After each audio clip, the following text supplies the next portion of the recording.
Welcome back to the show. I'm so excited you decided to spend a few minutes with us here today. And I am super stoked about today's guest. Paige Arnone is the founder of Firstgevity. It's a virtual wellness course that's designed to promote physical, mental, and emotional longevity for first responders.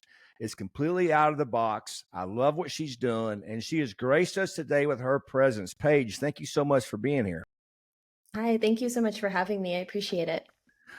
Well, I know about what I've read online, and it's super interesting to me. And I'm just interested in your journey. Like this is, I think you have to acknowledge this is fairly unique. What you're doing is unique to first responders. It's not unique to the general population, but to first responders, this is unique. And so I'd love to kind of hear how you ended up doing this, how you're here today, kind of what your journey was to get here. Yeah, I mean, you kind of nailed it. I think that it's not I'm gonna say normal, but it's not widely known that cops do yoga. and Yeah. Or we don't um, tell anybody, right? We just keep it a secret. Yeah, that's true. Closeted yoga for Yeah. sure. So I actually kind of fell into it. And I think you said that earlier, like, how did you fall into this? And it really was by chance. I've been teaching law enforcement yoga for about 6 years. So it's been a while. And it was never my pinpoint focus. I never, came out the gate saying, I want to teach cops yoga. But it kind of happened organically. And so I'm from the Phoenix area. So I was teaching a free class for a city, a local city. And it was an employee wellness day.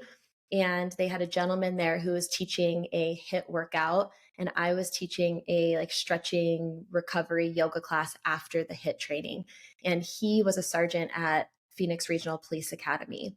And so we connected through the event, and he was like, hey, do you want to teach my recruit class yoga? And I was like, sure.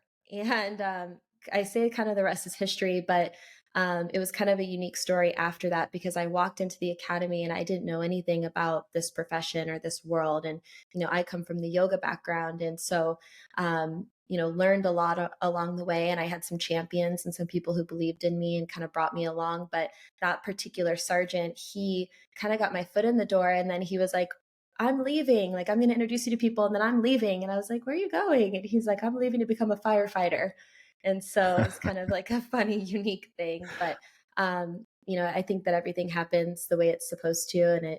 And it's become my life's work now to work directly with first responders. So, So the Phoenix area, yoga is probably pretty mainstream in that area. I've been to that area a lot.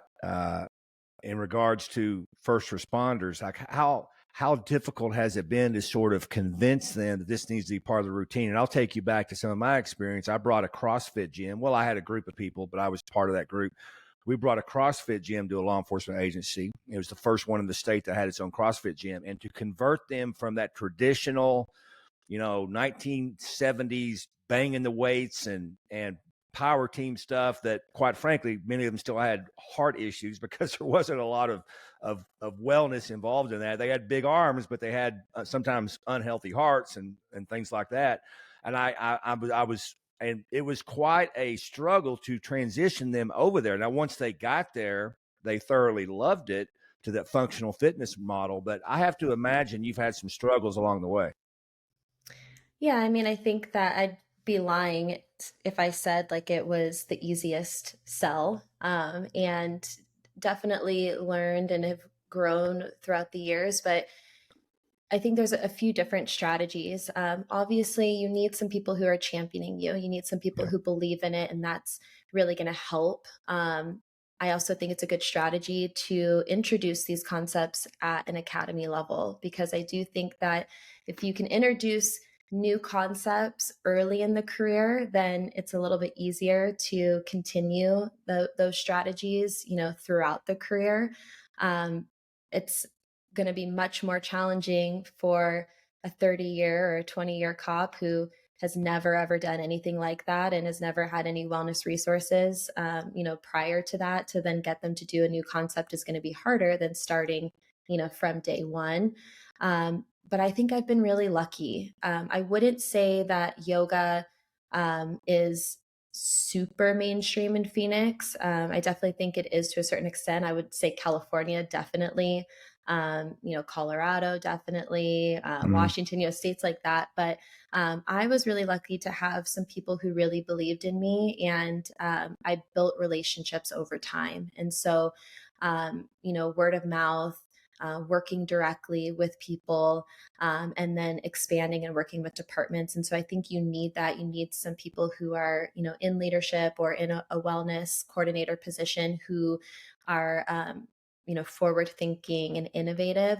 But then you also need to present this in a way that is realistic and modern. And I think the approach has to be there. Like, you can't walk in and start chanting or doing like any like woo woo stuff because you have a Don't bring the small sage window of in and the smoke and opportunity. all that, huh? No, no, like we're not doing crystal bowls yet, so I think that there are a few strategies. I definitely think that you have to know your audience. You have to know how to present it, so that it's viewed as a tool and a resource for longevity. And I think when you can present it in that way, and then you can give everyone the why behind what we're doing, that's really important too. So I'm a huge component of education and trying to present this in a way where it's like, hey, like, this is why we're doing it.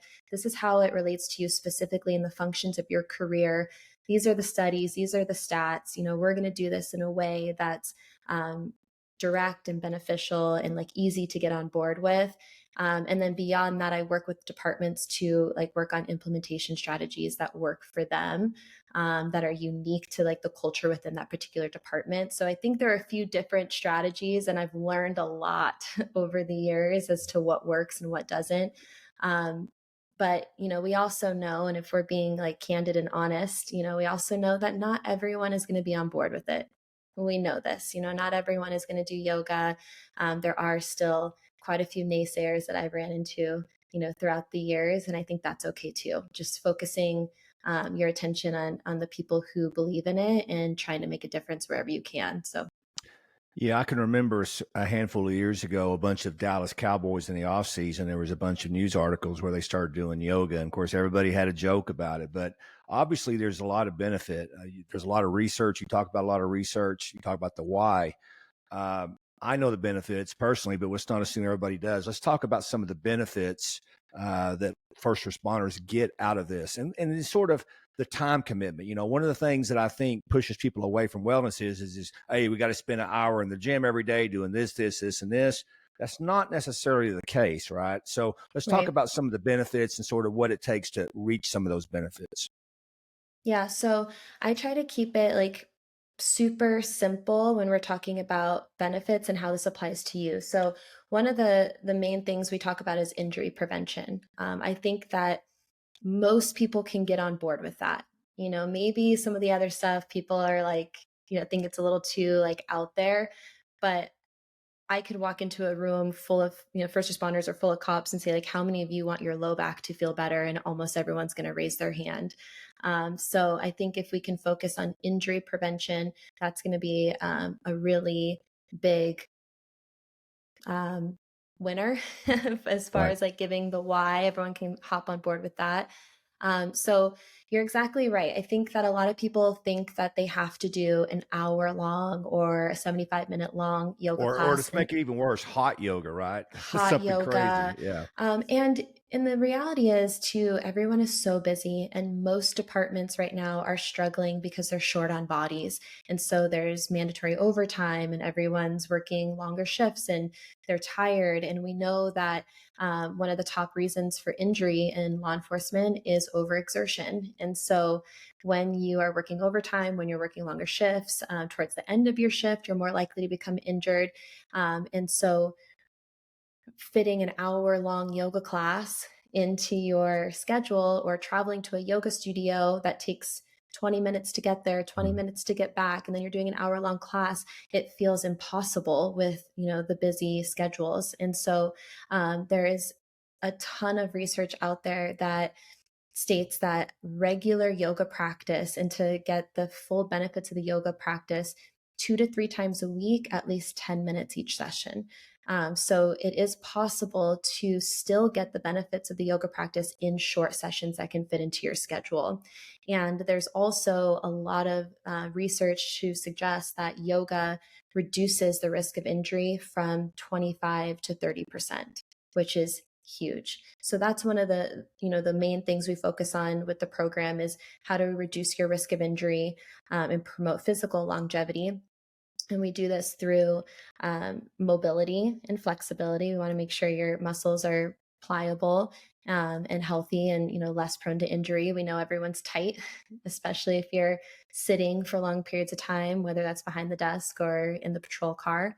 And then through stabilizing the small supportive muscles of the body, focusing on balance and coordination to then again, reduce risk of injury. Because we also know that some of the top reasons of injury are lack of mobility and tripping and falling. So, and then I think you said it too, but top injuries are going to be backs, knees, and shoulders. So focusing on those two. So 25 to 30% reduction in injury is what we're seeing with yoga.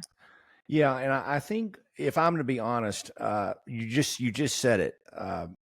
A lot of people in first responder world is they may be they may look muscular, they may be muscular, they may be strong, but flexibility is another story. I'm horrible in flexibility. That's what, in a sense, I hate yoga because I'm not good at it because I'm not flexible. But that's probably a little bit of everybody when they start out. So kind of explain to those who maybe listen to this and maybe a little bit timid because they know they're not flexible. You go, touch my toes. What are you talking about? I haven't seen those in years, right? So Yeah. kind of explain how you sort of, because you walk, you crawl before you walk before you run. Kind of explain how you introduce people to this. 100%. So I always tell people like you didn't get tight overnight and you're not going to get flexible overnight. It's Right. something that you have to work towards. It's the same as, going to the gym. You go to the gym to get stronger, you go to yoga to get more flexible or more mobile. I don't usually like to use the word flexible as much, but like mobile. We want to encourage mobility in the body. And I think that it's exactly what you said. Like you just have to start, and 2 to 3 times a week, 10 minutes. And I think that when you hear that, it's like it feels less daunting and it feels more attainable to say, okay, hey, pre or post workout. And that's another thing too. Like we know that if you're already going to the gym, you're doing CrossFit or jujitsu or HIIT or whatever it is, you're not going to replace what you're doing with yoga, probably. You're not going to become like a full time yogi, probably. Maybe some Mhm. people will, but for the most part, everyone wants to use this as a tool to, enhance what they're already doing or to regulate their stress, which we can talk about, as like a separate component of it. But most people are wanting to add 10 minutes of mobility pre or post workout. And so doing something like that feels a little bit more approachable than like I need to suffer and stretch for an hour and then also I think that the way people are stretching, if you're trying to reach your toes, you're not doing it right. So there's Right. ways that, we can introduce this that kind of meet you where you are. Yeah, I think that's fantastic. And it's a great way to put it of you add it to your regular routine. You already said 2 to 3 times a week. Now, you have a very unique way of distributing this content. Like you don't always just go in person. You have an online platform, right? Kind of explain how our audience can get a hold of that, kind of what that will do for them and kind of go from there. Yeah, so I work directly with departments. I don't do like individual use stuff. So I work with departments who are investing in their employees' wellness. So this would be for everyone, sworn and civilian personnel. Most of what I do is the virtual program. I do some in person instruction locally, but I work with agencies all across the country with the virtual component. And so it's a combination of physical yoga classes. We also have mindfulness and meditation practices, breathing exercises. Those are designed to, regulate and regulate the nervous system and regulate stress. And all of it is on a 24/7 access. So Everything is on demand, pre recorded. So, regardless of your shift, regardless of your role within the department, you have access to it. So, again, physical classes, meditations, breathing exercises. I also work with each department really hand in hand to implement strategies to ensure that people are actually using the program. So if an officer's listening to this and maybe their department hasn't signed up for it, do you sell this also to individual peace officers as well? I do not. No, I work Ooh, directly with the departments. I got you. I got you because I won't name the other. There are some apps out there that aren't geared to first responders, but there's obviously apps out there that you can do some of this on. But that would be fantastic. But I didn't know that answer, but I had to ask it. So, Yeah, so so it's and I can tell you the reason why, I am trying to get the departments to invest in their yep, employees' wellness. And the attitude previous to that was, well, they can just do it on their own, yep. No, I think and I think that's I so think that's fantastic because there's a leadership component here. This is obviously a leadership podcast. That's why we're doing this. We need to treat our employees like athletes, and we often will treat them like athletes in a police academy, and then we just go up, we just throw them away, wash them, send them down the road. And we need to have that attitude throughout their career because in the police academy, they've invested in them to get them there. They're going to do what it takes to make sure that they're well. But something happens in many agencies once the career starts where we tend to forget that. And so talk about the importance of leaders embracing this attitude you're talking about where they're going to invest in their employees. We invest in a ton of technology, right? We invest in a ton of overtime. We invest in a ton of things, but investing in employees pays dividends that are astronomical, is it not? yeah, 100%. And I think that it does start from the top, and in the departments I work with that have robust wellness programs and are really moving the needle when it comes to wellness and making a difference, have the buy in and, that leadership component where it's starting from the top down. Leadership is doing it, they're promoting it, they're making it available to everyone. So I 100% agree with you that there is some accountability to Yeah. it for sure. Yeah, and you talk a lot about prioritizing yourself. Kind of explain to our audience what that is because we oftentimes we're in the business of taking care of others and protecting others, but we oftentimes neglect the most important part of that because if we don't take care of ourselves, we can't take care of others. If we don't lead ourselves, we can't lead others. So kind of talk about your thoughts on that. Yeah, I think that it's human nature to not address a problem until there's a problem. And I think that I'm guilty of this too. And so it's not me pointing fingers.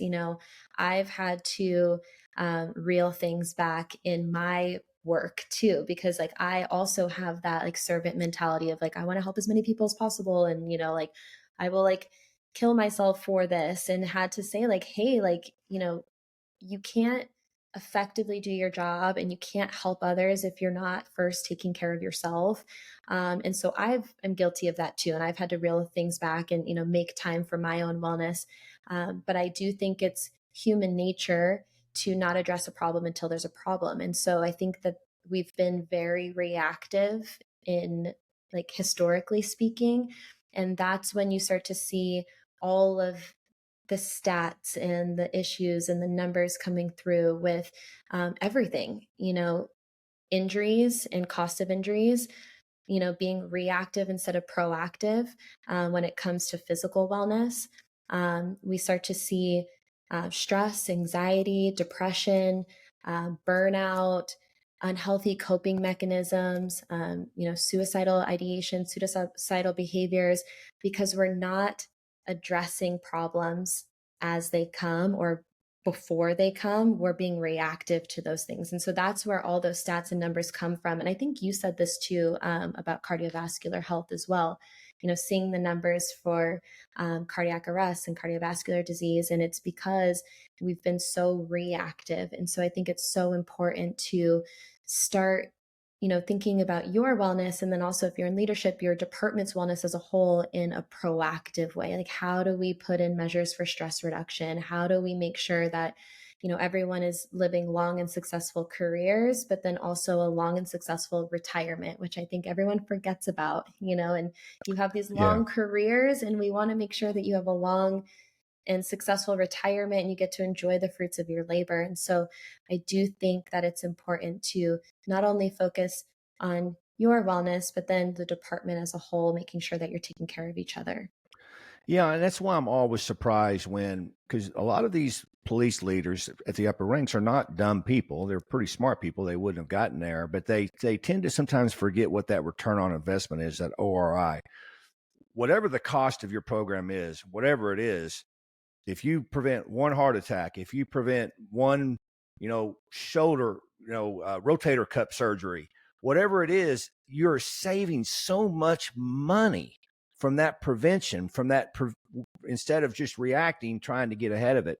Um, 100%. and sometimes it's hard to explain that, but I need people to understand that. It's why your training dollars should not be the first to go when you have a budget crunch, because it is saving you so many things that you may not be aware of, but it's saving you so much money down the line. And obviously the program that you have is tremendous, because a lot of the things that you're getting in your program, Paige, they're not really getting anywhere else. They're not getting them when they're clanging the weights around. They're not getting them when they're running the sprints on the treadmills. It's giving them something that really has not been incorporated in the profession before.